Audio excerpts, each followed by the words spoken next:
સુરતમાં લોકો જીવના જોખમે મુસાફરી કરી રહ્યા છે। સુરતમાં 35,000 રિક્ષાઓ ફિટનેસ વિના દોડી રહી હોવાનું સામે આવ્યું છે।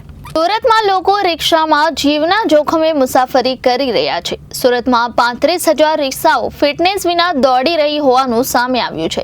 ફિટનેસ પરમિટ અને સીએનજી રીટેસ્ટિંગ વગર જ રિક્ષા રસ્તા પર ફરી રહી છે।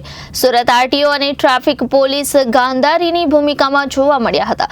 દર વર્ષે ફિટનેસની ચકાસણી કરાવી પરમિટ લેવી ફરજિયાત છે, ત્યારે હવે ઓટો રિક્ષાના ફિટનેસની ચકાસણી ખાનગી સેન્ટરોમાં થતી હોવાથી બેદરકારી દાખવવામાં આવે છે।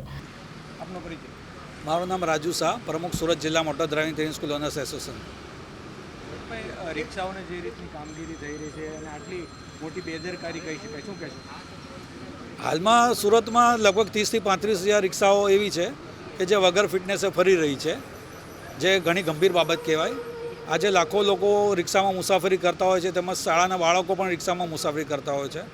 રિક્ષામાં ફિટનેસ રિન્યુ નથી હોતા, એટલે સ્વાભાવિકપણે ઇન્સ્યોરન્સ નથી હોતા, પીયુસી નથી હોતા, સીએનજી ટેન્ક રી રજિસ્ટ્રેશન નથી હોતા, જે ઘણી જોખમી બાબત છે।